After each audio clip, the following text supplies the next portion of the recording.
بسم اللہ الرحمن الرحیم۔ اسلامی رسوم و آداب کے حوالے سے جس غلط فہمی پر آج ہم گفتگو کریں گے وہ غیر مسلموں سے دوستی اور تعلقات کا معاملہ ہے۔ یہ دیکھیے کہ ہماری رسوم و تعلقات، ہمارے رسوم و آداب کا ایک بہت بڑا حصہ وہ ہے کہ جو غیر قوموں سے متعلق ہے۔ ظاہر ہے کہ ایسی ممالک میں جہاں پہ صرف مسلمان بس رہے ہیں وہاں شاید یہ مواقع یا یہ اس طرح کے آداب بہت کم زیر بحث آتے ہوں، مگر جہاں پہ ایک مسلمز یا مسلمان مائنورٹی کے طور پہ رہ رہے ہیں یا دوسری اقوام کے لوگ، دوسرے مذاہب کے لوگ مائنورٹی کے طور پہ رہ رہے ہیں اور آپس میں انٹریکشن بہت ہوتی ہے، آپس میں میل جول بہت ہوتا ہے، تو وہاں یہ رسومات زیر بحث آ جاتی ہیں، وہاں آداب زیر بحث آ جاتے ہیں کہ ملنے جلنے کے آداب میں کیا مسلمانوں کو فی الواقع یہ ممانعت ہے کہ وہ غیر مسلموں سے دوستی نہ کریں، کیونکہ ظاہر ہے کہ آداب کا تعلق تو اس چیز سے ہے کہ جب دو افراد یا دو یونٹس یا دو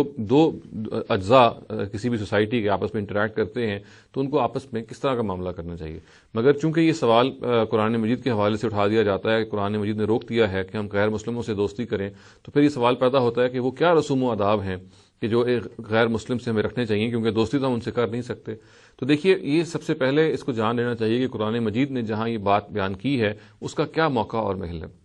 یقیناً قرآن مجید نے یہ کہا ہے کہ یا ایھا الذین آمنوا لا تتخذوا اليہود والنصارى اولیاء من دون المؤمنین، کہ اے ایمان والو آپ یہود و نصارہ کو اپنا دوست نہ بناؤ مسلمانوں کو چھوڑ کے۔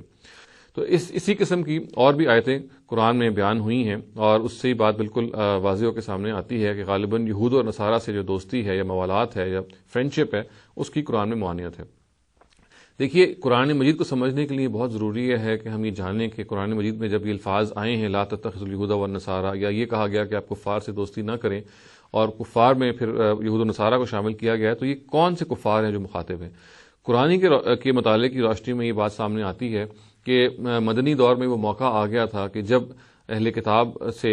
کی ایک لحاظ سے تطہیر کی جا رہی تھی، ان کو مسلمانوں سے علیحدہ کیا جا رہا تھا تاکہ وہ ممیز ہو جائیں، وہ ڈسٹنکٹ ہو جائیں، اور پھر ان کے بارے میں یہ بالکل قطعی طور پہ سامنے آ جائے کہ یہ وہ لوگ ہیں کہ جو اللہ تعالیٰ کے دین کے منکر ہیں، یہ اللہ تعالیٰ کے دین کے کو نہ ماننے والے ہیں۔ تو یہ تطہیر کا یا آپ کہہ لیجیے کہ آئسولیشن کا، پولرائزیشن کا ایک دور تھا جس میں یہ وہ موقع ہے جو ایک ہر رسول کی زندگی میں آ جاتا ہے، جس میں اہل ایمان کو پھر غیر اہل ایمان سے الگ کر لیا جاتا ہے تاکہ ان کی جو ڈسٹنکٹ طریقے سے سامنے آ جائیں، تاکہ وہ ایک تو مسلمانوں کے لیے بھی ان کو اندازہ ہو جائے کہ ان کے مخالفین کون ہیں، اور پھر اللہ تعالیٰ کی جو عذاب ہے وہ بھی پھر متعین طور پہ انہی لوگوں پہ آئے کہ جن کو ڈسٹنکٹ کر لیا گیا ہے۔ اس کو ہم قرآن کی اصطلاح میں تطہیر کہتے ہیں، الگ الگ کرنا کہتے ہیں۔ تو دیکھیے، یہ جو آیات قرآن مجید میں آئی ہیں ترک موالات کی، غیر مسلموں سے یا غیر مسلموں سے دوستی ترک کرنے کی، یہ ساری ان مواقع پہ آئی ہیں کہ جہاں نبی صلی اللہ علیہ وسلم کے اپنے جو براہ راست مخاطبین ہیں، جن پر اتمام حجت ہو گیا تھا، جس کا مطلب یہ ہے کہ حق ان پر اس درجے واضح ہو گیا تھا کہ اب ان کے پاس کوئی بھی ایکسکیوز یا بہانہ نہیں رہ گیا تھا، تو یہ اصل میں ان کے بارے میں گفتگو ہو رہی ہے۔ اور لفظ کافر یہاں پہ اصل میں اس پہ ایک الف لام لگا ہوا ہے، اور یہود و نصارہ پہ بھی کے لفظ بھی الف لام لگا ہوا ہے، جس سے مراد وہ خاص یہود و نصارہ ہیں جو اس وقت نبی صلی اللہ علیہ وسلم کے سامنے موجود تھے اور جنہوں نے حق کو جانتے بوجھتے ہوئے جھٹلایا تھا۔ ان لوگوں کے بارے میں قرآن یہ کہتا ہے کہ ایسے لوگ ہیں کہ ابھی اس قابل نہیں ہیں کہ ان کو اس سے دوستی کی جائے اور ان کو مسلمانوں سے بالکل الگ کر دینا چاہیے۔ چنانچہ یہ دیکھیے کہ اسی کے پہلو سے پھر بہت سارے اور بھی احکام دیے گئے۔ اسی سے یہ بات بھی سامنے آئے گی کہ یہ جو ایسے لوگ ہیں کہ جو حق کو جانتے بوجھتے ہوئے جھٹلاتے ہیں،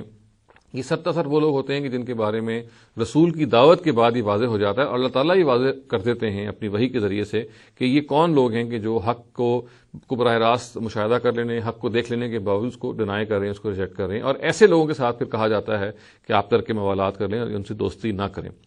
چنانچہ اگر آپ اس پورے قانون کو قرآن میں پڑھیں گے تو یہ بات مزید سامنے ہو کے واضح ہو جائے گی کہ یہ قانون سارے کا سارا نبی صلی اللہ علیہ وسلم اور پیغمبروں کے جو براہ راست اس وقت موجود مخاطبین ہیں ان سے متعلق ہوتا ہے، کیونکہ انہی کے بارے میں وحی کے ذریعے سے ہمیں معلوم ہو جاتا ہے کہ وہ جانتے بوجھتے ہوئے جھٹلا رہے ہیں یا نہیں جھٹلا رہے۔ اس دور گزر جانے کے بعد کے غیر مسلموں کے بارے میں یہ وضو ہو ہی نہیں سکتا، کیونکہ اس کا تعلق دل سے ہے۔ ہم کسی کو کے بارے میں یہ نہیں جان سکتے کہ انہوں نے جانتے بوجھتے ہوئے انکار کیا ہے یا نہیں کیا۔ چنانچہ یہ کافر کا جو لفظ ہے یا جو اس میں جو خاص کانوٹیشن میں استعمال ہوا ہے یہاں پہ قرآن مجید میں، یہ انہی کفار کے بارے میں ہے کہ جن کے بارے میں وضو کے ساتھ اور یقین کے ساتھ یہ کہہ سکتے ہیں کہ انہوں نے حق کو ڈینائی کیا ہے۔ یہ چونکہ آج موجود نہیں ہے ہمارے پاس فیسلٹی، ایسے بھی لوگ ہیں یقیناً کہ جو آج بھی جانتے بوجھتے ہوئے ڈینائی کر رہے ہیں سچ کو، مگر ہم اس کو خود نہیں جان سکتے۔ یہ دور پیغمبر میں اللہ تعالیٰ نے وحی کے ذریعے سے ہمیں بتایا، اور چونکہ وحی کا دروازہ بند ہو چکا ہے لہٰذا یہ اس حقیقت کو ہم آج نہیں جان سکتے۔ چنانچہ اس طرح کے جو کافر، جن کو قرآن بھی کافر کہتا ہے، یہ آج اگرچہ موجود ہیں مگر ان کو ہم مشخص نہیں کر سکتے، ان کو ہم متعین نہیں کر سکتے۔ چنانچہ ہم یہ کہہ سکتے ہیں کہ ان آیات کا اطلاق بھی آج کے غیر مسلموں پر نہیں ہوتا، اس لیے کہ یہ آیتیں خاص طور سے ان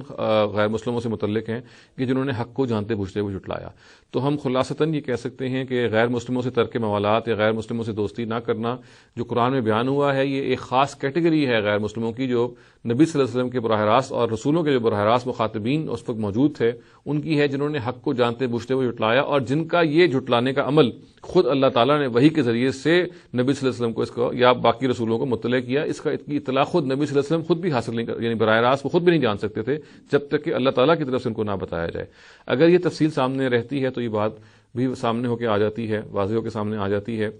کہ غیر مسلموں سے جو فرینڈشپ یا دوستی نہ کرنے کی ممانعت ہے وہ آج کل کے یا نبی صلی اللہ علیہ وسلم کے دور کے بعد کے جو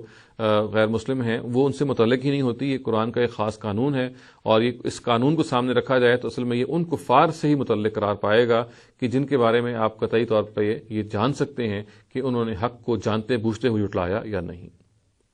اقول قولی ھذا واستغفر اللہ لی ولکم ولسائر المسلمین والمسلمات۔